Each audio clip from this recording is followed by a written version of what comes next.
Have you ever wanted to get inside the inner workings of high-profile criminal cases? True Crime and Human Design explores thrilling stories that reevaluate themes through an energetic lens. What new details and pockets of understanding might we see when we apply a human design filter to some of life's darkest corners? I'm your host, Corrine Araujo, and this is True Crime and Human Design.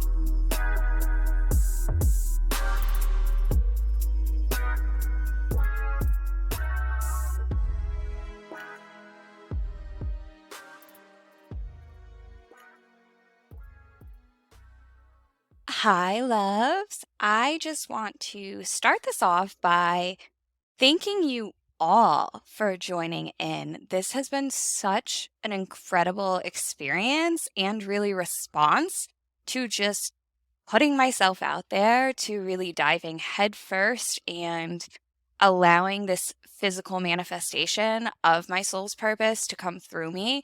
It feels like, why the hell did I not do this sooner? But that's how everything feels, right? It made sense. It was right in front of me the whole time. But here we are, and I am just so grateful for you all. With that said, I, have been really attuned and really checking in and connecting with as many people as possible to feel out where they're at and see where they're at and see really what my audience could benefit from. And that's why I'm kind of switching things up this series around. You're obviously going to get some really fun cases. However, let's provide more context. Let's provide more information, and let's just bring more and more and more awareness. If there's anything you ever want me to address, please don't hesitate to reach out to me. Doesn't mean I'll necessarily, or it doesn't mean that that's a guaranteed I'll address it. However, I'm so open to inspiration and thoughts and ideas.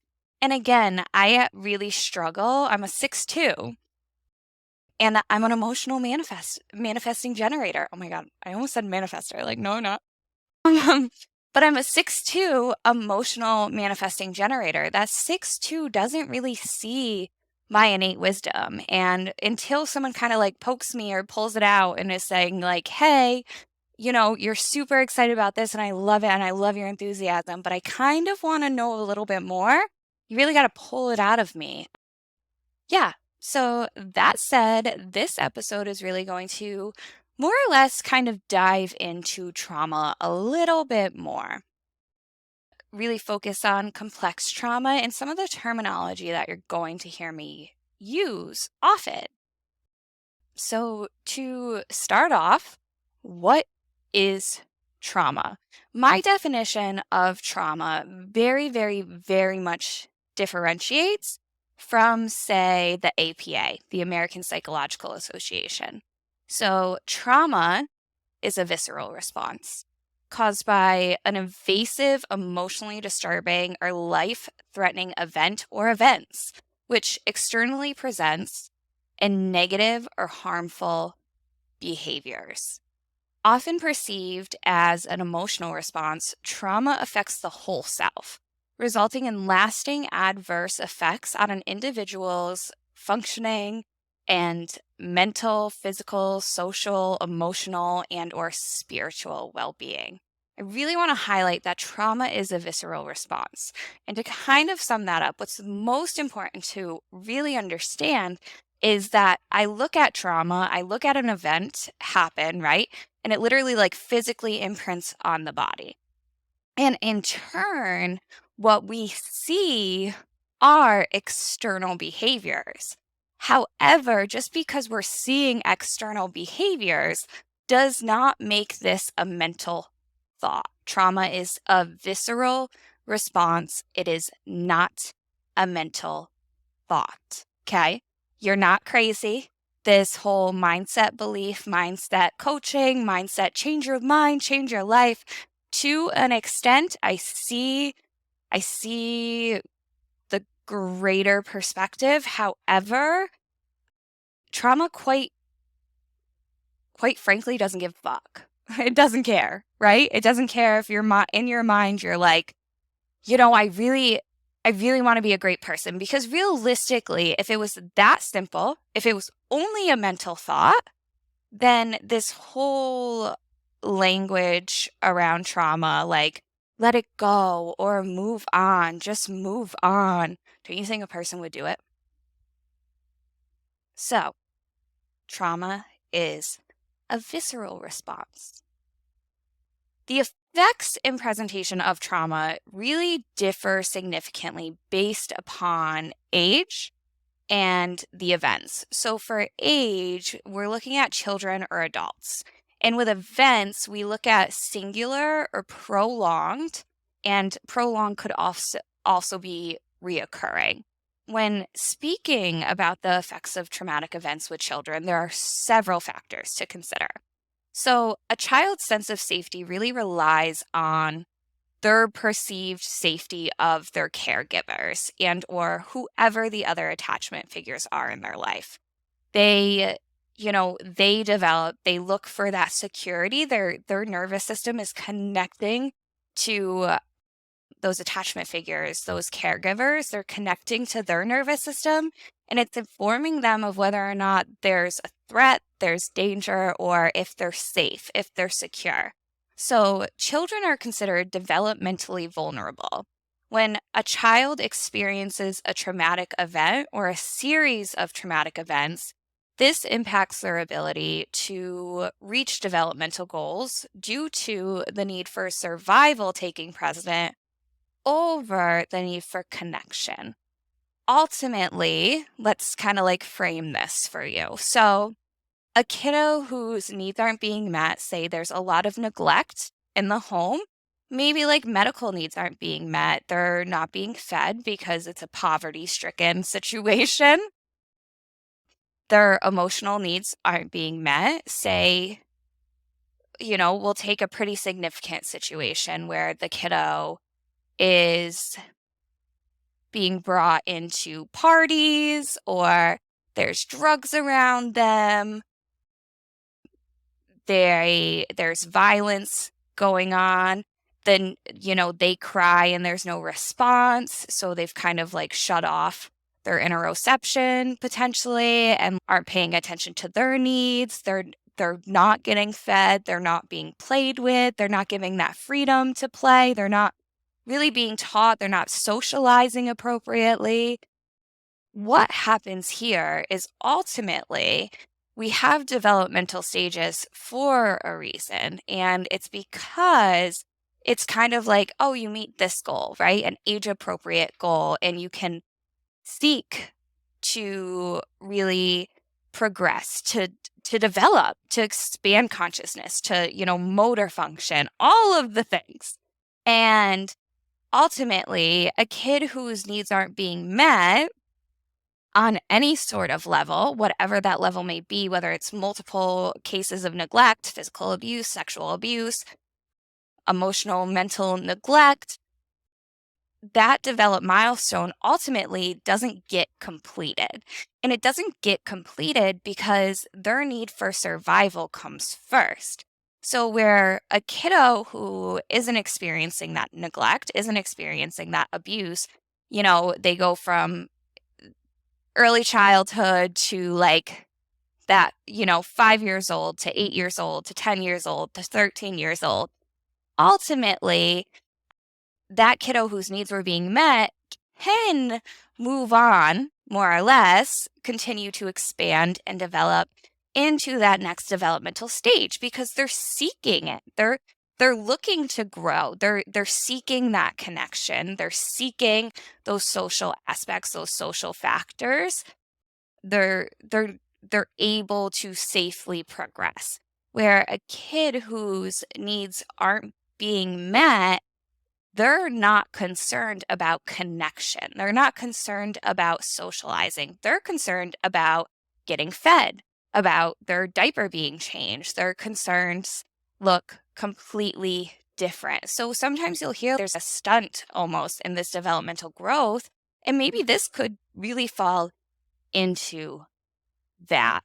Again, that survival takes precedent. And When it comes to, survival, we understand that in the body, the nervous system is protecting us, really. And it's sending off these alerts. The brain is sending off these alerts for protection. And protection doesn't include connection. So, due to a child's need to rely on their attachment figures or caregivers, witnessing a traumatic event or events that threatens life or physical security of a loved one is also traumatic. When a child has been in situations where they fear for their lives, believe their life would be harmed, witness any sort of violence, and or tragically lose a loved one, there is the likelihood of displaying signs of traumatic stress. When a child feels intensely threatened by an event he or she is involved in or witnesses, we call that event a trauma. There's a range of traumatic events or trauma types to which children and adolescents can be exposed. So there are different types of trauma, and I'm going to list them here. The different types of trauma are terrorism and violence, community violence, complex trauma, disaster, early childhood trauma, intimate partner violence, medical trauma, traumatic grief, physical abuse, sex trafficking, and refugee trauma. Oh, of course, how do I forget this? Bullying is also another type of trauma. 1 in 6 adults experience 4 or more traumatic events during childhood. 1 in 6 adults experience 4 or more traumatic events during childhood. Of course, there are different populations that are really, really at risk for experiencing trauma. So some groups of children and families are disproportionately represented among those experiencing trauma. This ultimately means that they may be exposed to trauma at particularly high rates or be at increased risk for repeated victimization. For some populations, co-occurring issues and unique adversities can complicate the recovery from trauma. Others may face significant challenges related to access to services or require services that are especially adapted for their needs. And I'm going to touch on that, but before my train of thought goes, really some more populations at risk really fall under trauma and substance abuse, economic stress, military and veteran families, youth who experience homelessness, LGBTQIA plus youth, intellectual and developmental disabilities. And the way we kind of really dive into this is really by understanding intersectionality, which highlights this, which provides more context and more of an understanding around these populations at risk and the patterns we see and the co-occurring situations happening or repeated victimization. Ultimately, intersectionality was really coined and explored through Kimberly Crenshaw, who is fantastic. Intersectionality is the lens through which you see where power comes and collides, where it interlocks and intersects, right? So there's not simply a race problem. There's not simply a gender problem. There's not simply a class problem. There's not simply an LGBTQIA plus problem. Many times, by just looking at one problem, that actually erases what happens to people who are subject to all of these things. When we look at intersectional identities, I really look at it as like we're just looking at the tip of the mountain or the tip of the iceberg, right?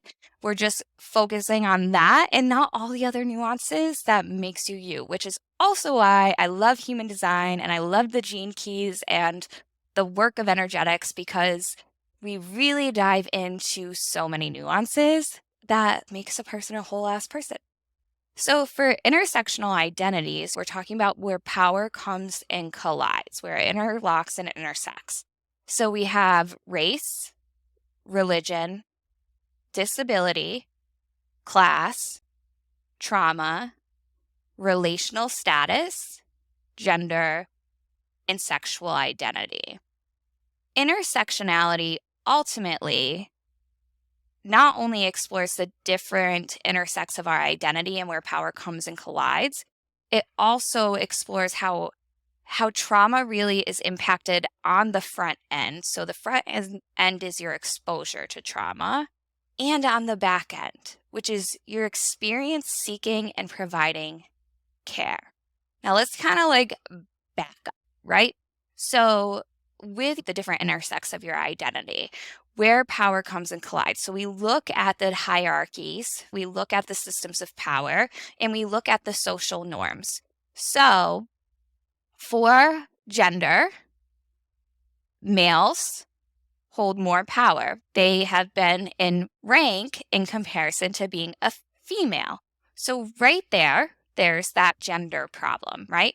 There's less power, there's less equality, there's less inclusiveness. So say you're a female and you define, I'll use me for an example. I'm a female and I define as a female and I am a lesbian. I am part of the LGBTQIA plus community. I do not fall under religion or consider myself religious. I'm spiritual. My beliefs are completely different than Christianity and Catholicism. So that in itself, what's the framework? What's the popular belief? What's really the religion that's pushed to the forefront? It's Christianity, it's Catholicism. So there's another way of which the intersect of my identity doesn't fall under the social norm. So female, part of the LGBTQIA plus community, my religion. I am a white female, so I've got a little more power, a little more privilege in my race. I do have privilege when it comes to my race, when it comes to being Caucasian, when it comes to being white. I have the privilege in that sphere. For disability, I am diagnosed with ADHD. I have been diagnosed with PTSD, with anxiety, depression. Ultimately, I have a history of complex trauma. I fall in the range of having a disability. So that's where I have experience, my privilege, I experience a little less. Class, I grew up more or less middle class. However, this is kind of like a touchy subject, so I'm not really going to get in there because that would take many layers. But trauma, I've experienced trauma, point blank. So with all that said, the way that something affects me may look completely different than the way something affects another person. So if we just look at being gay and we take that out of the mix, how I might experience a situation might be different than a person who is not part of the LGBTQIA plus community. Say they're also a white female, identify as a female, they also have a disability, they don't follow like social norms for religion, their class situation is pretty similar. However, they identify as straight. Well, their experience is going to look a lot different than my experience. And the way that they perceive a situation or the way they experience something is going to be a lot more different. So we look at all the different ways that really these basics forms of your identity and how they play out with social norms, how they contribute, where you hold power, where you hold privilege. We look into all those different areas to really understand just a baseline of how something could affect you more or differently than another person. So another thing is intersectionality, as I mentioned, impacts trauma on the front end. So your exposure to trauma, and on the back end. So this is your experience seeking and providing care. Now, this is prominent. This is huge. Not only do we undermine trauma to begin with and the exposure, there's this collective grouping of get over it, I went through this, and that's where people really don't understand their power, they don't understand their privilege, they don't understand the different intersects of their identity and how it's coming together. And it's extremely close-minded, very close-minded. I'm going to call it out right here, right now. Close-minded. And so the intersectionality, the exposure to trauma, but the back end, the seeking care and getting your resources and the needs met is extremely crucial to understanding how re-victimization happens, how people continue to be met with traumatic experiences, how people continue to kind of fall into these cycles. The care that exists out there right now is lacking significantly across the board, let alone, and I do explore this with these different high profile criminal cases, what did they have access to? You'll hear me say, what was the intervention? What was the intervention? Where was the intervention? Where was the support? Where were the resources, right? So when I look at different situations, what I'm actually seeing are lack of opportunities that really are created by the lack of support, by the lack of care that exists out there and the ability to have access care. I mean, just speaking for COVID, when I was a clinician, the mental health crisis obviously went up, which, duh. But on top of it, there was a major bed crisis because people were being admitted, they were being sectioned into the hospital, they were being, admitted into inpatients and into more group programs or residential programs. And what happened is there's a bed crisis. So people being able to get help are now in extreme crisis, are now waiting maybe 6 months on a wait list to even be admitted into inpatient. And inpatient, you're really in crisis in that moment. So just that in itself, if you're unable to have access with this bed crisis, I mean, where are people going to go? They're going to just go out into the world and continue doing their thing and not receiving adequate care, not receiving adequate support. On top of that, there's not good wraparound, right? So wraparound with services, you get out of care, you get set up with, maybe you bridge the service and you move out of inpatient and say you start doing outpatient, you have community outreach maybe coming into the home. But what does that wraparound and continuum of care really look like? Is it moving as a cohesive unit? Is it moving in flow? Is that person actually able to access it in that moment? Or are they just kind of thrown out and been like, okay, you just went through a major crisis in your life and probably at the lowest that you've been, if not ever, you've been at an extremely low place. Now go find care. I don't know about you guys, but calling the doctor is a pain in my ass when I'm regulated. So, and then on top of it, that's when we get into pharmaceuticals, right? And the impact on pharmaceuticals and this whole drugs and so on and so forth. So, yeah, the wraparound, the continuum of care is significantly lacking, and that's what we see. Also, for people that do provide the services, they're grossly overworked and underpaid. That impacts it as well. Going off of intersectionality, we really dive into these faces of oppression. And when we look at faces of oppression, we come up with 5 different things. And we look into this culture of silence, repression, and denial. What keeps oppression moving is we don't talk about that. We don't talk about that. We don't talk about that.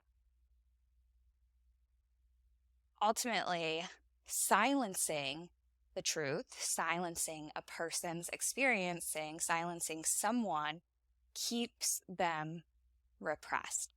And also by doing that, we're in a state of denial because not facing what's happening is ultimately denying what has gone on.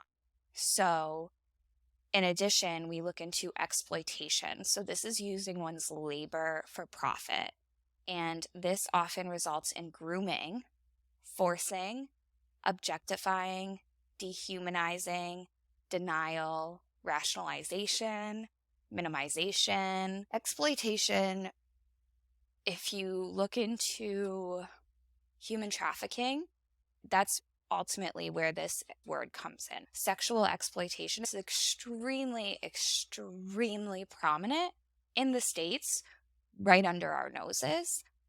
Human trafficking doesn't just happen in these other countries or third world countries, it happens right here, right in this exact moment.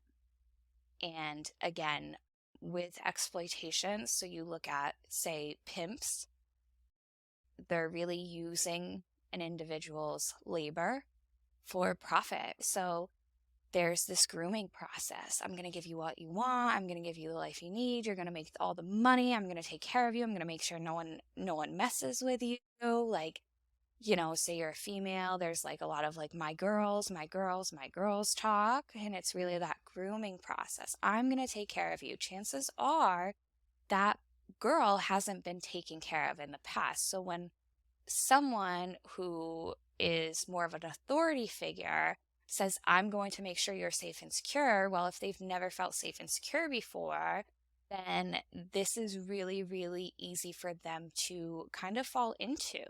So there's that grooming process, there's the forcing. So forcing is ultimately, you look at coercion. You're making someone do something for the benefit of them, and a person is forcing themselves to do it for not only, say, the benefit of, they're going to feel safe, they're going to feel secure, this person's going to protect me, they're going to care about me, nothing bad's going to happen to me, and I'm going to make money, so I'm going to have a roof above my head, I'm going to be able to feed myself, I might be able to, have groceries regularly, and maybe look into potentially having a dream of having a life, of getting an education and getting a car, having transportation to get to things, or having money to buy a bus pass or go on the train. That's where we see coercion coming in too. Objectifying, dehumanizing, denial, rationalization, minimization. With sexual abuse, and specifically sex offenders, a prominent theme that you would see with child molesters is this denial and minimization. So there's this idea that, and this has also been perpetuated by society, that the only type of abuse is physical abuse, right? If you can't see it, if you can't see the marks, then it never happened. And emotional abuse doesn't matter.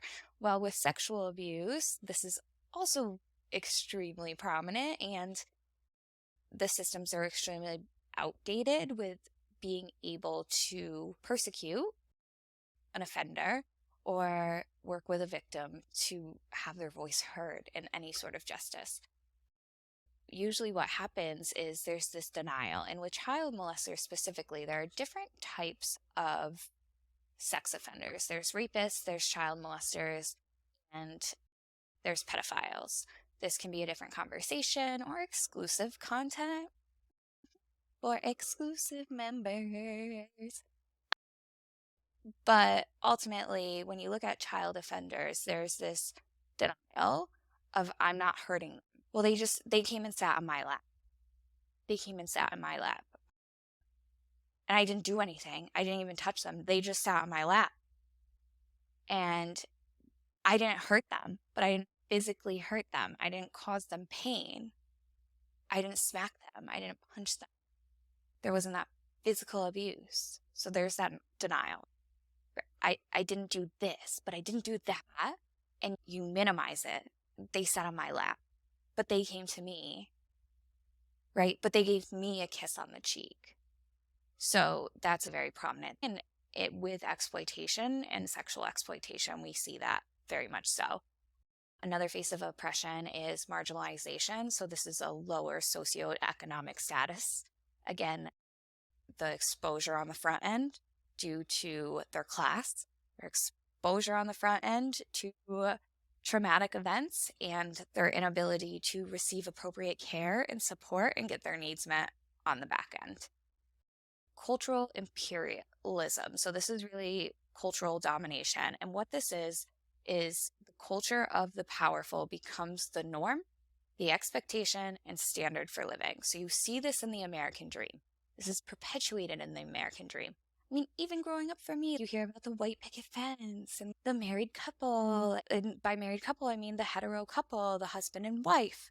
And there's kids, and you have a job, a secure job. And just that in itself, that basic image, that's the culture of the powerful. Those are the expectations. This is the norm. It becomes the norm and a standard of living. So if you are an LGBTQIA person, just in itself, the norm or expectation or standard of living really goes against your reality, goes against that American dream and white picket fence.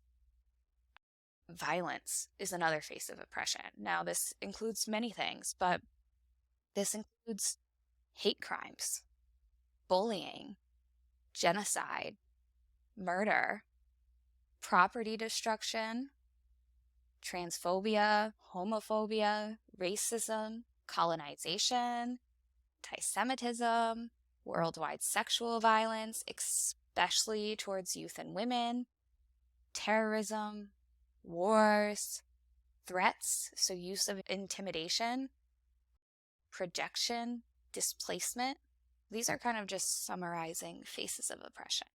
So all of this comes into play when I say trauma. When I mention, like, I specialize in complex trauma, these are the multiple basic layers and not even the extent, but these are kind of common go-tos or key themes or areas that really can understand trauma in the fullest form.